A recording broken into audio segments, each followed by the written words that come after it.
Shalom kekasih mulia dimanapun Anda berada, berjumpa kembali bersama dengan saya Salsa, masih di program yang sama, Sudut GKMI. Nah, di kesempatan kali ini, di episode yang kali ini, saya kembali mengundang seorang narasumber. Kalau ini narasumbernya spesial sih, pasti kalau warga GKMI sangat mengenalnya, wajahnya udah familiar banget gitu, favorit banget. Saya aja suka banget kalau dengerin bapak yang satu ini berkhotbah, lebih terdengar seperti bercerita dibanding menyampaikan khotbahnya. Tanpa berlama-lama kita perkenalkan dulu Pendeta Paulus Sugeng Wijaya. Halo Pak, selamat sore. Selamat sore, selamat sore Salsa, selamat sore pendengar semua. Senang ya akhirnya bisa ketemu kita di Zoom, tapi acaranya udah nggak terlalu formal-formal banget. Nah, hari ini kita akan ngobrol-ngobrol santai dengan tema yang spesial juga. Tema yang saya pilih hari ini adalah lebih dekat dengan GKMI.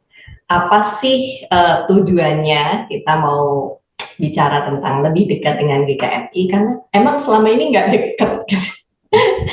Karena memang dari sesi-sesi sebelumnya nih Pak, curhat dulu ya, Ya, curhat dulu. Jadi dari sesi-sesi sebelumnya kita itu melihat bahwa ternyata banyak warga GKMI yang baru menjadi warga Pak, tapi oke. belum melekat, belum melebur ya, belum kawin sama GKMI-nya. Jadi karena tak kenal maka tak sayang, jadi di program kali ini di Sudut GKMI kita mulai membahas nih Pak, hal-hal yang sebetulnya membuat kita jadi yang warga GKMI ini jadi terikat sama GKMI. Nah, makanya topik hari ini kita akan membahas tentang lebih dekat dengan GKMI bersama dengan Pendeta Paulus Sugeng Wijaya. Nah, begini Pak, ngomong-ngomong, kalau misalnya kita membahas tentang lebih dekat dengan GKMI, eh, GKMI ini kan umurnya udah 104 tahun. Oke. Ada banyak gereja, ada banyak udah ada banyak gereja dewasa, ada yang cabang dan posnya juga banyak banget, dan mereka masing-masing itu punya identitasnya. Ngomong tentang banyaknya ragam itu, kan kita dipersatukan kemarin dari topik-topik sebelumnya, kita tuh dipersatukan sama yang namanya Mennonite Anabaptis, ya kan Pak? Oke. Identitasnya itu. Nah, tapi saya dapat bocoran, ternyata tuh nggak cuma Mennonite Anabaptis aja, tetapi ada embel-embel Indonesianya di belakang.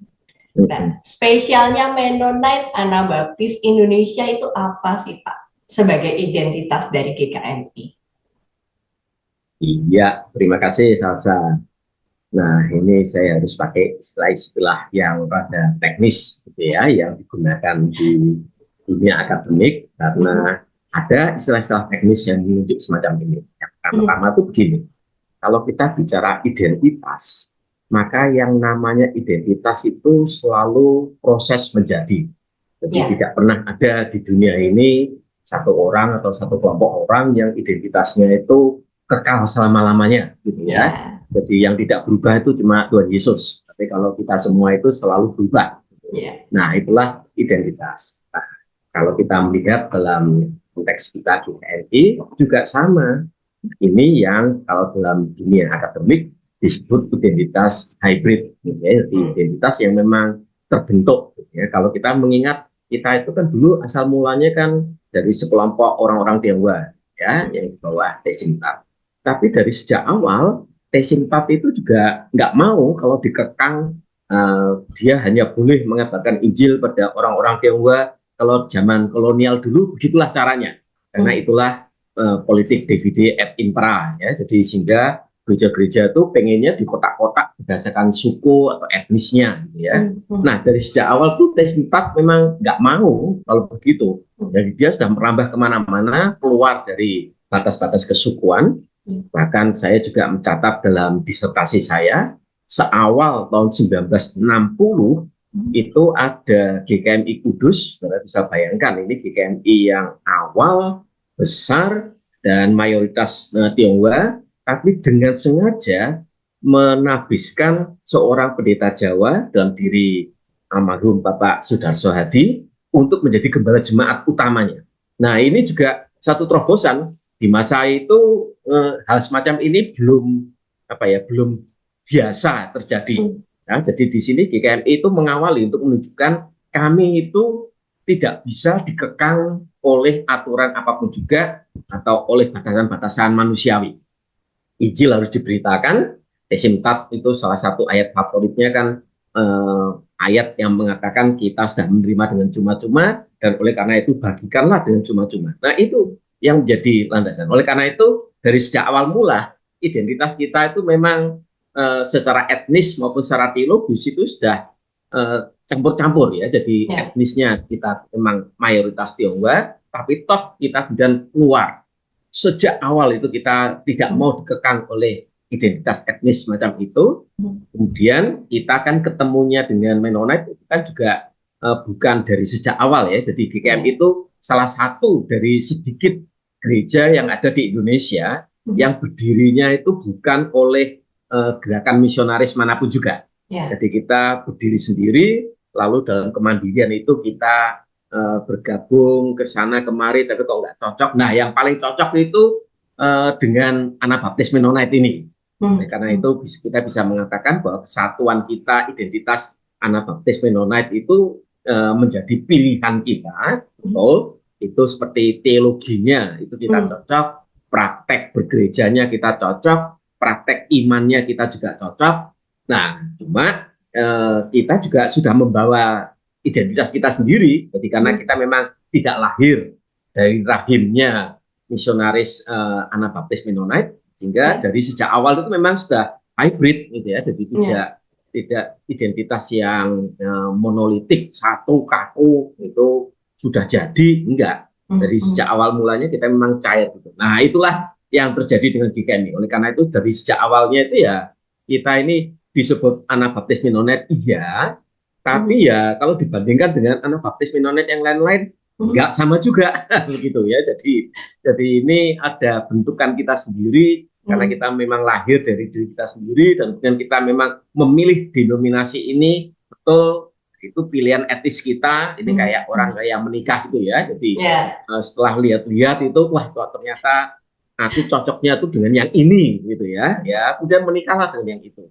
Jadi itulah sebabnya mengapa kita tidak bisa mengatakan identitas GKMI itu cuma satu gitu, enggak. Kita dari awalnya ya hybrid semacam inilah, dan itulah yang terus dikembangkan di Sinode GKMI. Sekarang ini malah lebih tercampur-campur lagi ya, karena kita keluar dari wilayah Muria, kita bahkan keluar dari wilayah Jawa, kemana-mana. Jadi, nah itulah uniknya GKMI. Gitu. Jadi kita tidak meninggalkan identitas Anabaptis Mennonite. Ini katakanlah ini pasangan kita yang sudah kita pilih dengan sadar dan sukarela, nggak ada yang memaksa, tapi kita juga tidak hidup hanya dengan itu.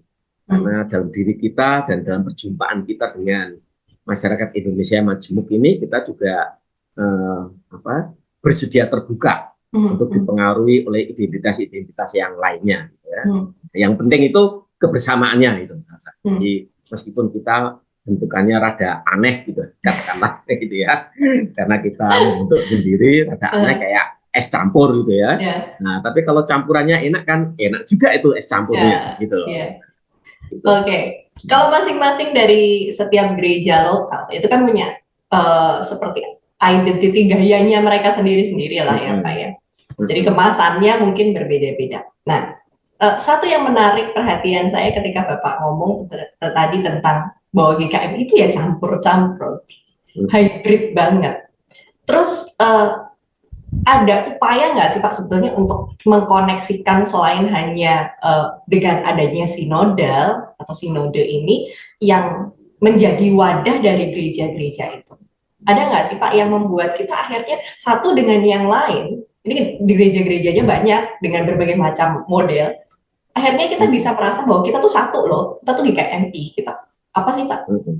Iya, terima kasih. Ini pertanyaan yang bagus ya, yang dari sejak puluhan tahun yang lalu kita perjuangkan terus. Jadi kalau kita tuh memang campuran semacam ini, hybrid, lalu kemudian yang menyatukan kita tuh apa? Ya, nah, yang menyatukan kita tuh ya karakter kita, khususnya karakter yang dijiwai oleh semangat untuk membawa damai. Ya, jadi itu yang menyatukan. Jadi kalau saya ditanya oleh teman-teman, saya juga mengatakan ya nggak apa-apa juga. Ini mau begitu, mau begini. Tapi ketika kita bicara tentang perdamaian, kita semua bisa mengatakan itu saya. Nah, begitu. Yang penting demikian. Ini saya kasih contoh konkret ya. Pernah satu ketika saya melayani di sebuah GKMI, lalu setelah pelayanan ngobrol-ngobrol dengan pendetanya dan juga dengan para penatua, lalu mereka tanya kepada saya, Pak, kalau menurut Bapak kami ini masih layak disebut GKMI atau enggak? Nah, gitu ya. Saya enggak, kenapa? Loh, kami itu kan coraknya kan beda, Pak. Karena memang gereja ini merasa memiliki karunia untuk pengusiran roh segala macam gitu ya.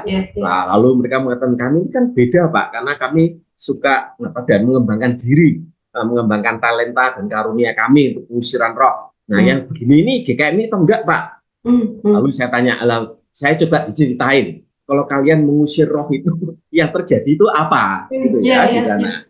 Nah, lalu mereka cerita, oh pernah mereka ada seorang bapak yang mabuk-mabukan dan suka mukulin istrinya, anak-anaknya. Lalu setelah dilayani oleh tim dari gereja ini, ada pengusiran roh, dan sekarang dia, si bapak ini berubah menjadi baik sekali, dia tidak lagi mabuk-mabukan, dia cinta sama istri, sama anak-anaknya, nggak lagi mukulin mereka, dan cerita-cerita semacam itu banyak sekali. Dan saya katakan kalau itu yang terjadi dalam pelayanan kalian, maka ya kalian masih GKMI. Dan saya dengan bangga mengatakan kalian itu bagian dari GKMI. Kenapa? Karena kalian membawa damai gitu loh. Jadi orang bisa melihat shalomnya itu dihadirkan. Nah, di mana shalom dihadirkan itu berarti ya kalian GKMI gitu loh. Nah, itu tahu saya. Jadi coraknya mungkin beda dengan yang lainnya gitu ya. Karena mereka merasa punya talenta dan karunia di sini, ya nggak apa-apa juga bagi saya. Yang penting tadi loh, ada jati diri, karakter khas, ya dimanapun juga kita berada, kita selalu ingin menghadirkan shalom. Nah, itu GKMI. Lepas dari keperbedaan yang ada, tapi substansinya, dalemannya itu sama gitu. Pokoknya intinya kalau misalnya masih terhubunglah kita dengan adanya nilai perdamaian yang selalu dibawa di dalam bentuk pelayanannya, maka kita masih GKMI. Iya, betul. Jadi apapun ya, mau GKMI-nya yang di Medan kah, mau yang GKMI-nya yang di Soek kah, atau yang di mana saja, tetap sama, asalkan dasarnya sama. Nah, itu menarik banget ya Pak ya, karena memang kita tahu dari sekian banyak 70-an lebih ya Pak ya, gereja dewasa, belum termasuk yang cabang dan posnya itu ragamnya berbeda-beda, tetapi as a unity. Nah, kemarin itu Pak TAD sempat tuh Pak nyinggung-nyinggung tentang brother and sister sebagai part bahwa GKM itu ya satu kesatuan, kita nggak ada senjang ya antara gembala dengan kaum awam, kemudian juga antar gereja satu dengan yang lainnya, sama-sama misalnya kayak GKMI Jepara dengan GKMI Melongo, ya kita kan brother and sister. Jadi kalau misalnya satu membutuhkan pertolongan, ya ditolong gitu kan. Jadi sifat saling tolong menolong ini juga menjadi bagian dari identitinya GKMI ya Pak ya. Iya. Nah, kita lanjutin lagi. Kalau tadi udah bicara tentang identitinya, kita udah kelihatan ya. Oh ya, berarti GKMI itu ya warnanya seperti ini. Beda casing boleh lah. Tetapi kalau dalemannya masih sama, oke, kita masih GKMI. Nah, selanjutnya kita bicara juga tentang sektor pelayanan. Tadi udah disinggung deh sama Bapak, bahwa setiap gereja itu punya model pelayanan yang berbeda-beda ya Pak ya. Iya. Nah, dan setiap pelayanan itu unik. Tetapi yang saya mau bahas di sini, kita mulai bergeser ke level yang lebih atas. Karena kalau masing-masing kita perlu bicara dengan gereja-gereja ini. Ke level yang lebih atas kita bicara di sektor unit kerja sinode. Di bawah unit kerja sinode yang saat ini tuh kan ada 5 ya Pak? Ada 5, ada unit kerja. Nah yang spesial untuk ke bawah itu kan ada MDS, ada PIPK, dan untuk perkabarannya pakai berita GKMI ya Pak ya. Sisanya untuk pendidikan ya Pak, dana pendidikannya. Dana pensiun dan dana kesejahteraan. Oh, dana pensiun kesejahteraan. Yang satu lagi apa Pak? Ada jadi yang ada BK, ada MDS, ada Pustaka Mulia di mana di dalamnya ada berita GKMI, lalu ada dana pensiun dan dana kesejahteraan. Baru 4 ya. Yang kalau nggak salah yang pendidikan ya Pak ya? Kita belum punya khusus yang untuk pendidikan. Jadi kita jalankan bersama-sama dengan yang lain-lain. Kita memang belum punya khusus. Kita mau mengarah ke sana untuk pendidikan dan kesehatan, tapi sejauh ini kita belum punya unit kerja khusus untuk itu. Satu lagi Akademi Muria, pendidikannya dalam arti pembinaan gerejawi ya, bukan pendidikan umum. Oke. Nah, kalau MDS, PIPK nanti kita akan bahas, berita GKMI juga kita akan bahas secara terpisah. Tapi gini Pak, saya mau tanya dulu. Kalau misalnya nih Pak, dari antara jemaat, pengen dong ikut, kalian saya dulu kan pernah tuh Pak magang ya, pernah tuh magang di sinode. Nah, boleh nggak sih Pak sebetulnya kalau jemaat itu ikut terlibat di dalam pelayanan atau unit kerja di bawah sinode? Oh, bisa-bisa saja, dan bahkan sangat terbuka dan sangat didorong untuk melakukan hal semacam itu. Ya. Jadi semua orang bisa terlibat dengan karunia dan talenta masing-masing. Ya, jadi saudara misalkan ya, seperti Akademi Muria, ini ada pendidikan-pendidikan gerejawi yang dibangun, lalu ada orang yang anak muda ini sekarang juga sama, banyak anak muda yang juga ikut terlibat karena sejak pandemi kan pembinaannya dilakukan secara online ya. Nah itu yang betul-betul sangat-sangat menguasai teknologinya macam gini kan anak-anak muda. Jadi ada anak-anak muda yang volunteer menjadi bagian dari Akademi Muria, sehingga setiap kali ada pembinaan macam-macam itu ya yang mengoperasikan, ini hal yang sederhana ya, yang bisa kita lihat yang mengoperasikan semua sistemnya ini ya anak-anak muda itu. Jadi ya bisa saja terlibat gitu. MDS ya, tadi yang kamu sudah katakan ini sama. Setiap kali kita ada bencana di mana-mana itu juga menawarkan diri. Jadi siapa orang yang mau ikut terlibat, karena kan tidak mungkin MDS itu stafnya itu juga tidak banyak untuk bisa dihitung dengan jari tangan, satu jari tangan satu tangan saja gitu ya. Nah dengan demikian kita memang mengharapkan selalu ya, ada banyak orang yang ikut terlibat dalam pelayanan-pelayanan di tingkat sinode ini. Ya, menarik banget karena memang unit-unit ini kan tadi baru sebagian ya Pak ya, dan detail di dalamnya tuh sebetulnya banyak banget kan. Bicara juga tentang pelayanan nih Pak. Kalau selama ini kan yang banyak dilakukan di gereja-gereja lokal adalah pelayanan-pelayanan untuk kategorial nih.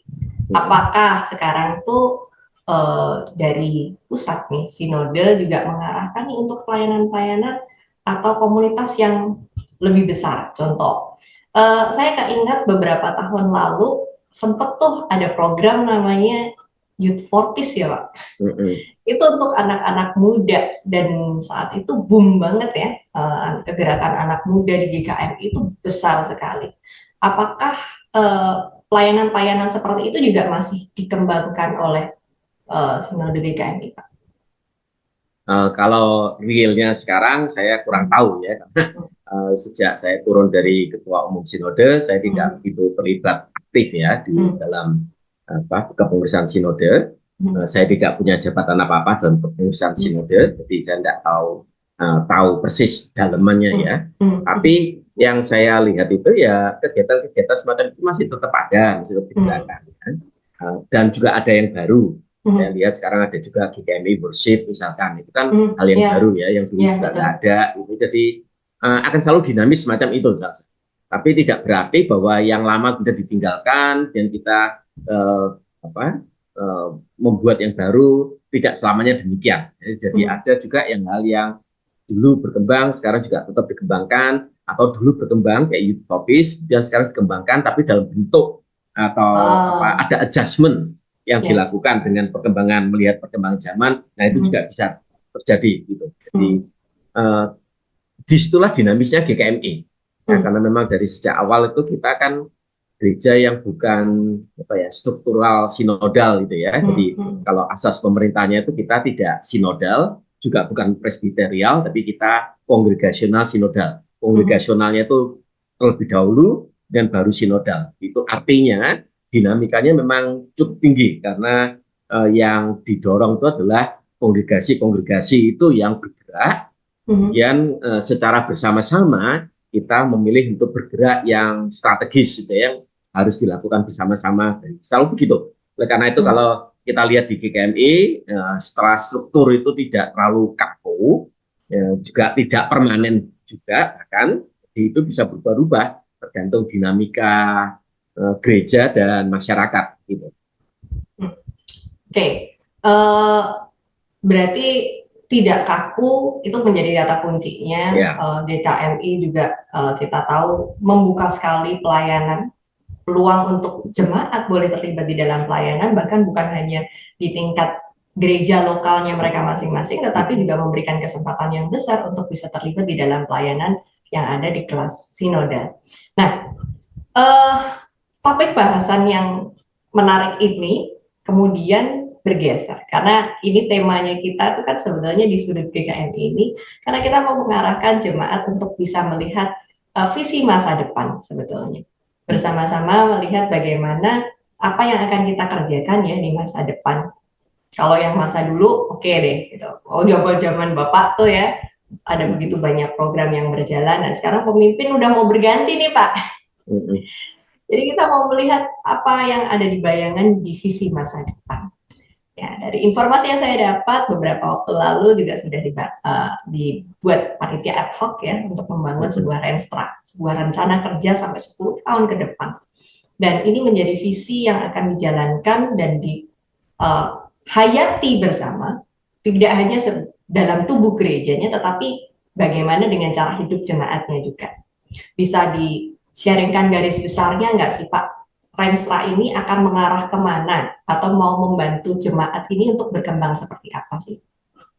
Iya, terima kasih Salsa. Jadi kalau dalam Renstra nanti ada 4 komponen utama, ya. Nah, komponen sentralnya itu memang tentang identitas Anabaptis Mennonite Indonesia. Itu komponen utamanya. Jadi kita kembali karena kita kan ada asas-asas kepercayaan itu nanti juga akan disahkan dalam persidangan raya gitu. Nah, itu akan menjiwai kita untuk merumuskan identitas kita itu yang seperti apa. Kan kita sudah dengan tegas mengatakan ada identitas kita yang Anabaptis Mennonite Indonesia itu akan ditengarai dengan beberapa indikator yang kita sebut sebagai tata sikap dan perilaku. Nah, tata sikap dan perilakunya itu satu, ada integritas moralnya. Kita kepingin warga GKMI, siapapun juga itu, entah dia sendiri sebagai individu atau sebagai satu kesatuan gereja, itu punya integritas moral. Artinya ada satunya kata dan tindakan. Jadi nggak cuma ngomong tok, tapi tindakannya beda, gitu ya. Jadi kita betul-betul kepingin sebagai orang Anabaptis Mennonite Indonesia, ya ini tandanya kita tuh betul-betul punya integritas moral. Kalau ya ya ya, enggak ya enggak, gitu ya. Jadi ada kesatuan antara kata dan tindakan. Itu satu. Lalu kemudian kita juga mengatakan ada kesanggrahan ya, atau simplicity kalau bahasa Inggrisnya ya. Ini bukan cuma sekedar kesederhanaan, karena bukan masalah sederhananya itu yang kita tekankan, tapi kesanggrahan itu artinya kita ingin melawan segala macam bentuk kerakusan. Jadi kita hidup menghidupi diri kita ini dengan sikap dan perilaku di mana kita bisa merasakan cukup, ya. Jadi ada kebahagiaan yang betul-betul esensial, gitu ya. Jadi bukan mengejar-ngejar kebahagiaan material belaka, enggak. Jadi kita lebih pada kecukupan kebahagiaan diri kita. Nah, itu yang akan digarisbawahi, ya. Ada kesanggrahan, lalu juga ada keugaharian. Ini saya kebalik. Keugaharian itu yang simplicity. Ya ini memang istilah-istilah baru yang ingin kami tawarkan ya, sehingga saya sendiri juga masih belum terbiasa saya terbiasa dengan istilah bahasa Inggrisnya. Jadi kalau simplicity-nya itu keugahariannya, kesanggrahan itu hospitalitasnya. Jadi kita ingin menggarisbawahi kita itu terbuka, merangkul, ya, kita tidak membeda-bedakan orang. Nah, disitulah kesanggrahan kita. Ya, jadi kita ingin membuat orang-orang GKMI itu ya orang-orang yang memang merangkul, ya, merangkul banyak orang tanpa memandang bulu, tanpa membeda-bedakan, enggak, ya, kaya, miskin, pinter, bodoh, yang berpendidikan maupun yang tidak, Jawa, luar Jawa, pokoknya semua. Ya, kita itu yang akan kita tekankan dalam identitas kita itu. Jadi ada integritas moral, ada kesanggrahan, ada keugaharian, ya, lalu ada juga beberapa yang lain nanti akan dirumuskan ya sama-sama dan akan disajikan oleh panitia Renstra ini dalam persidangan untuk disetujui. Nah, kalau itu disetujui, maka itu menjadi tolak ukur dari identitas kita. Yang tadi dikatakan Anabaptis Mennonite Indonesia itu yang bagaimana. Nah, itu yang dicerminkan dalam tata sikap dan perilaku seperti ini. Nah, lalu dari identitas itu kemudian kita merambah ke 3 tugas gereja yang utama. Ya. Yang satu itu adalah kemuridan radikal. Nah, kembali sebagai orang Anabaptis Mennonite Indonesia, kita ingin menekankan kalau kita itu mengaku percaya pada Kristus, ya tidak hanya mengaku percaya, tapi betul-betul kita tuh ingin hidup sama seperti Kristus. Ya, itu kemuridan yang radikal itu akan kita tekankan sebagai tugas gerejawi kita. Lalu yang kedua itu tentang komunitas. Jadi bagaimana gereja itu kita pahami sebagai komunitas. Gereja itu bukan cuma sekedar kumpulan orang. Ya. Komunitas itu artinya ada otentisitas di antara kita, ada kesukarelaan. Ya. Nah, itu juga sama. Kesukarelaan itu juga kita garis bawahi sebagai salah satu tata sikap dan perilaku. Jadi artinya kita ini ingin semua orang itu ya kalau masuk dalam gereja itu dengan kesadaran penuh dan kesadaran sendiri. Itu loh. Jadi bukan karena saya jadi GKMI karena orang tua saya GKMI. Enggak begitu. Kita sendiri harus dengan kesadaran mengatakan iya, saya mau jadi GKMI. Nah, itu kesukarelaannya di sana. Lalu nanti dalam pelayanan juga sama. Jadi kita ingin menggarisbawahi ini bahwa katakanlah ada persembahan kasih untuk ini untuk itu, iya, tapi bukan itu yang utama. Yang utama itu jiwa sukarelanya itu loh. Jadi itu yang ingin kita kembangkan terus. Ada banyak gereja saat ini ya bisa berkembang ya dengan menggaji pemain musiknya. Bukan sesuatu yang salah yang saya katakan enggak. Tapi yang ingin kita garis bawahi bukan itu yang utama. Yang utama adalah kesukarelaan kita ini karena kita gereja, kita bukan perusahaan. Ya, jadi orientasinya itu harus beda.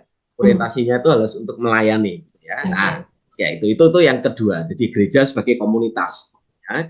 Lalu yang ketiga, misi perdamaiannya itu yang ingin kita garis bawahi. Jadi inilah tugas gerejawi kita yang ingin kita lakukan dalam 10 tahun ke depan, yaitu untuk membawa misi perdamaian. Nah, kalau ditanya, terus yang dimaksud dengan damai itu apa, Pak?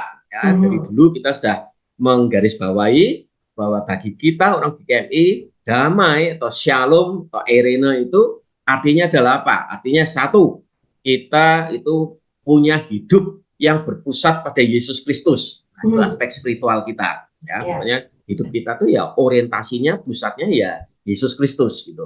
Kedua, damai itu artinya moral yang bersih dan tulus. Ya, jadi itulah aspek moralnya kita. Makanya kita bicara integritas moral segala macam karena memang itu artinya orang yang membawa damai itu ya begitu itu. Orang yang cinta damai ya begitu itu. Ya, jadi moralnya itu harus tulus, tidak ada kebencian atau tipu muslihat, enggak gitu ya. Itu aspek moralnya. Lalu damai itu juga kita pahami sebagai tubuh dan jiwa yang sehat. Cukup sandang pangan papan ya. Nah, oleh karena itu nanti dalam Renstra juga kita tekankan ini kita harus mengupayakan baik kesehatan fisik maupun kesehatan mental. Gitu. Nah, ini yang seringkali dilupakan banyak orang. Dan sekarang kita melihat ya dalam masyarakat kita itu bukan cuma Indonesia, di seluruh dunia itu punya masalah itu dengan kesehatan mental. Ya, betul. Nah itu kita ingin menggarisbawahi ya. Jadi damai itu ya artinya ya tubuh dan jiwa yang sehat gitu loh. Ya, dan yang terakhir damai itu artinya kita punya hubungan yang baik dan benar dengan Tuhan, dengan diri sendiri, dengan sesama kita, dan dengan lingkungan kita. Nah itulah misi perdamaian itu untuk mencapai semua itu secara komprehensif gitu. Nah itu salah. Jadi itu yang akan kita garis bawahi. Jadi ada identitasnya sebagai anak baptis Mennonite Indonesia dengan tata sikap dan perilaku yang kita sudah rumuskan tadi. Nanti kita bicarakan, bisa saja nanti dalam persidangan raya ditambah lagi, bisa. Ya, jadi tapi dari panitia Renstra sudah mengusulkan beberapa indikator ya, untuk menunjukkan anak baptis Mennonite Indonesia itu yang bagaimana toh, gitu ya. Nah itu sudah kita rumuskan. Lalu identitas itu kita harapkan akan menjiwai 3 tugas utama yang akan dilakukan oleh gereja-gereja GKMI dalam 10 tahun ke depan. Itu kemuritan yang radikal, gereja sebagai komunitas, dan misi perdamaian. Nah, begitu. Itu gambarannya, renseranya. Wah, kalau mendengar renseranya nih Pak, gede banget sih ya Pak. Saya membayangkannya ini sebuah misi yang besar. Mungkin dengan apa ya, dengan ragamnya GKMI ini nih apa nggak sulit untuk dilakukan ya Pak ya? Atau sebetulnya dari tim sendiri itu udah kebayang ini nanti cara menerapkannya gimana ya? Atau cara mengeksekusinya seperti apa ya? Atau ada nggak bayangan ini caranya supaya bisa mendarat ke jemaat atau sampai ke jemaat eksekusinya bisa tepat, gimana Pak? Ya itu selalu jadi persoalan kalau di GKMI. Ya. Jadi kembali kan tadi saya katakan saya itu juga punya kolega yang ketua-ketua sinode yang lain-lain ya di GKMI. Saya itu seringkali mengatakan ya kalau di tempat kalian itu enak karena begitu sinodenya ngomong A maka semuanya sampai ke gereja-gereja anggota sampai cabang-cabang semuanya kan A. Setuju tidak setuju, saya juga seringkali khotbah di gereja-gereja itu ya kadang-kadang mendengarkan curhat, kami itu sebenarnya nggak setuju Pak dengan itu ya. Tapi toh mereka melakukan di loyalitasnya corporate loyalty itu gede gitu ya. Jadi mereka betul-betul kami nggak setuju tapi kami ke sana gitu loh. Jadi mereka bersedia mengesampingkan egonya ya untuk bersama-sama menuju ke sana. Nah, memang ya kamu garis bawahi apa yang menjadi tantangan terbesar di GKMI itu ya karena kita kongregasionalnya itu. Nah, memang di sini harus ada keseimbangan ya, keseimbangan dalam arti di satu pihak gereja-gereja dan nanti ini juga hal baru yang akan kami nanti sampaikan ya oleh tim Renstra akan disampaikan karena kami berharap Renstranya Sinode itu juga menjadi Renstranya semua GKMI. Jadi di dalam Renstra itu juga sudah kami jabarkan menjadi 30 item ya, hal yang menurut kami itu krusial sekali, penting sekali ya dalam untuk dilakukan dalam 10 tahun ke depan. Nah, nanti kami harapannya semua GKMI termasuk sampai ke komisi-komisi kalau mau bikin program itu perlu punya cantolan. Jadi kalau komisi remaja katakanlah GKMI Jepara pengen nyusun program 1 tahun ke depan. Nah, mereka perlu lihat dulu ini Renseranya Sinode. Nah, lalu mereka bisa mengatakan, oh kami akan program yang ini itu nyantolnya itu di Renstra yang butir B2A, nah, misalkan kayak gitu, ya. Jadi semua itu akan punya cantolannya. Nah, ini akan kami upayakan, mudah-mudahan disetujui oleh gereja-gereja. Kalau bisa begitu, nanti kan Renstranya itu kan tidak menjadi angan-angan belaka. Ya, betul. Karena eksekusinya tuh baik oleh sinode yang secara keseluruhan maupun oleh gereja-gereja GKMI itu semuanya mengarah ke sana. Dan dari tahun ke tahun kita juga bisa membuat evaluasi. Kita bisa melihat kan dari 30 item itu, lah kok ternyata yang C2A ini kok nggak ada satupun gereja yang bikin program untuk itu. Nah, itu kan bisa jadi bahan diskusi kita loh. Kenapa sih? Kenapa kok yang ini kok dilewati gitu ya. Jadi tidak ada GKMI. Atau kita bisa melihat, oh ternyata GKMI itu kebanyakannya pada yang butir B21 ya, itu. Wah, itu banyak sekali sampai 90% GKMI ke sana nyantolnya programnya. Nah, itu yang diharapkan nanti ini bisa jadi apa ya, monefnya ya, monitoring dan evaluatingnya kita secara bersama-sama. Gitu. Memang ini kembali ini hal baru ya, dalam rangka untuk supaya Renstra itu tidak menjadi angan-angan belaka ya, betul. Memang perlu ada kebersamaan begini. Tapi memang tadi saya katakan keseimbangannya itu di satu pihak yang GKMI lokal itu perlu membangun apa ya, jiwa kebersamaan gitu. Jadi jangan cuma berpikir egonya sendiri-sendiri. Kalau itu ya kita tidak mungkin bisa bersama-sama kan. Yang satu kepengennya ke utara, satu kepengennya ke selatan, satu ke barat, ke timur ya.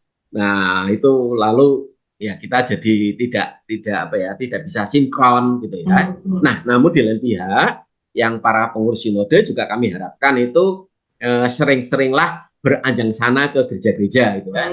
Saya selalu mengatakan menjadi pengurus sinode di sinode GKMI itu seperti salesman gitu loh. Ya, jadi dia memang atau verkoper itu ya, yang kerjaannya itu keliling terus ke kota-kota itu ya, untuk menjajakan produknya. Gitu. Nah, pengurus sinode itu juga harus menjadi seperti itu. Sebab nanti kita kongregasional kok, makanya yang pengurus sinode harus sering anjang sana ke lokal-lokal ini untuk menjajakan produk sinode ini ya, dengan harapan yang di lokal sana akan mengatakan, oh ya kami mau beli, nah gitu ya. Nah, itu keseimbangannya itu Salsa. Oke, jadi memang Renstra ini adalah rencana yang amat sangat besar. Kalau misalnya tadi sudah dijelaskan sama Pak Paulus, ini besar sekali karena ini visi sampai 10 tahun mendatang. Dan 10 tahun mendatang, ya walaupun urip itu urop, kemarin Pak Ade bilang step by step aja deh, jalanin dulu setiap harinya. Tapi kan jalaninnya menuju pada visi 10 tahun ke depan. Dan menjadi tantangan juga ya Pak, kalau misalnya membawa si produk-produk Renstra ini supaya juga bisa disosialisasikan kepada jemaat. Ya, kita sih berharapnya melalui siaran kita pada sore hari ini, jemaat juga mulai terbuka nih. Oh iya, kita tuh punya identitas loh, kita punya jati diri. Kita orang GKMI, jadi kalau keluar kita juga masih bawa GKMI-nya gitu. Karakter perdamaiannya, karakter-karakter yang mendasar, Mennonite Anabaptis, orang yang sederhana, nggak neko-neko, tapi bisa jadi berkat, hospitality-nya bagus, itu kan gambaran karakteristik identity-nya GKMI. Nah, PR selanjutnya sebetulnya adalah bagaimana upaya ya Pak, ini kita mau menanyakan upaya yang akan dikerjakan selain tadi seperti salesman keliling, apakah ada upaya lain nih supaya Renstra ini pada akhirnya visi misi ke depan nanti itu bisa juga grounded dan dirasakan, dinikmati, dikerjakan bersama-sama dan dijiwai oleh jemaat. Ya mungkin yang perlu tadi ya, kalau yang sempat kami diskusikan ya dalam panitia Renstra itu monefnya itu loh. Jadi begini, kita kan sudah bikin Renstra, kemudian kita sebarkan, sosialisasikan, tapi selama ini yang masih sulit itu adalah bagaimana kita memonitor. Jadi apakah betul gereja-gereja kita itu bersama-sama menuju ke sana, ya kan? Nah, saya tuh sempat mengusulkan bagaimana kalau nanti itu ada semacam kayak sistem digital gitu ya, sehingga kalau program-program yang dibuat oleh gereja-gereja lokal sampai ke komisi-komisi itu ada semacam template digitalnya itu. Nah, dalam template digitalnya tadi yang saya katakan, oh kalau saya bikin program retreat pemuda GKMI Jepara, nggak apa-apa ya, tapi ada template-nya, nggak usah yang rumit-rumit, tapi sederhana. Tapi template itu salah satunya yang utama adalah untuk menunjukkan, oke, kalau kamu ingin bikin retreat pemuda GKMI Jepara dengan tema semacam ini tuh cantolannya di Renstra di mana?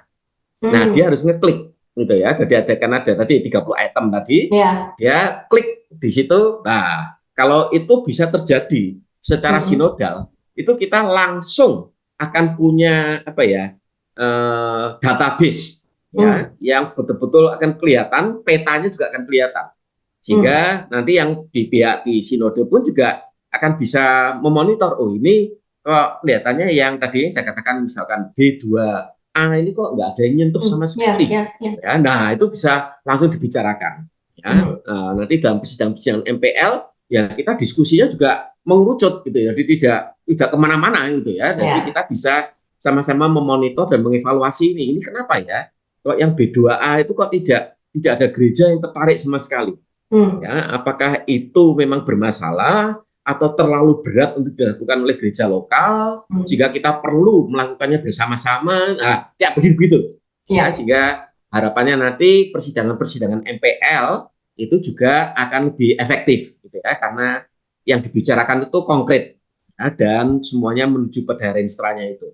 Nah itu yang kami bayangkan ya, untuk bagaimana supaya kita bisa memonitor ini apa ide-ide ini betul-betul bisa dieksekusi atau enggak. Gitu. Ya, begitu. Ya, Salsa.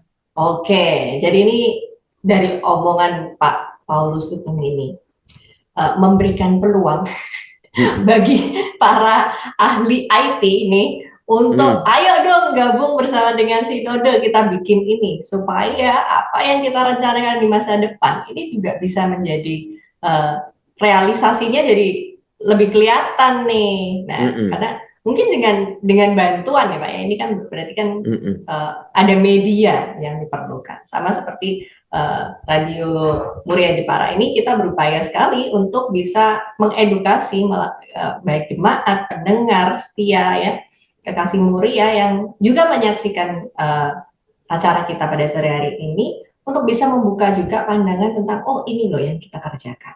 Karena selama ini itu kan cuma di level atas. Lalu omongnya begitu tuh Pak, itu kan cuma di level atas, nggak nyampe ke bawah, nggak ngerti kita tuh maksudnya apa sih, buat apa sih. Nah, dengan terbuka seperti ini, jemaat juga bisa mengambil bagian di dalam pekerjaan ini bersama. Karena sama seperti tadi, kata kuncinya menjadi misi perdamaian. Menjadi kita punya misi perdamaian, dan itu tidak bisa dikerjakan sendiri, butuh keterlibatan dari jemaat dan partisipasi dari gereja-gereja lokal untuk bersinergi bersama dengan sinode yang sudah membuatkan renstranya tadi. Nah, oke, pesan dari Bapak deh, pesan dari Bapak kepada pendengar setia, kepada jemaat, kepada mungkin hamba-hamba Tuhan, gembala-gembala di GKMI, dalam menyambut visi dan misi identitas kita di masa depan.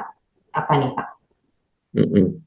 Ya, tadi saya katakan dari sejak awal bahwa kita itu identitasnya kan campur-campur, macam-macam gitu ya. Nah, salah satu bahaya dari kemajemukan yang terlalu ekstrim seperti yang dimiliki di GKMI itu adalah masing-masing elemen jalan sendiri-sendiri, kan begitu, ya kan? Dan kita betul-betul bukan hanya menghayati, tapi memang mungkin menginginkan keperbedaan itu, ya. Tapi artinya saya jangan diulik-ulik, nah gitu ya.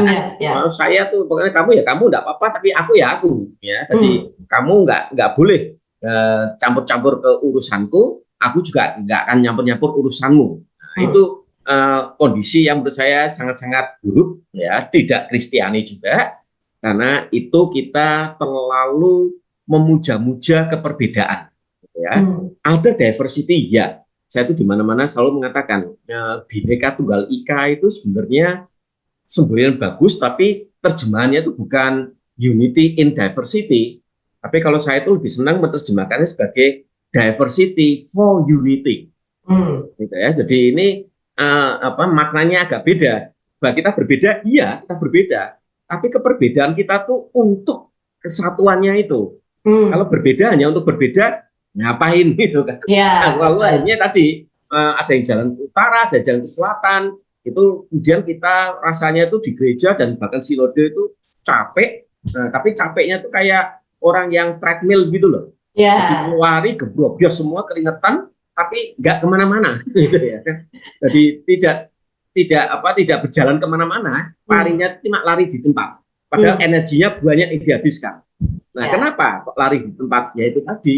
Nah, mau gimana loh, yang satu larinya ke utara, satu ke selatan, satu ke barat, satu ke timur, ya. Belum lagi ada yang menceng-menceng dikit-dikit sana sini, ya lalu energi kita habis, tapi tidak kemana-mana. Nah, ini yang pesan saya, dorongan saya pada kita semua itu betul, identitas kita memang majemuk, dari sejak awal kita memang campur-campur semacam ini, dan memang inilah yang dikehendaki, menurut saya dikehendaki oleh Tuhan, dan juga para pendiri gereja kita. Jadi itu tidak perlu diratapi, ya, itu perlu dirayakan, tapi kita perlu juga mengingat bahwa yang namanya keluarga Allah itu tidak jalan sendiri-sendiri, gitu loh.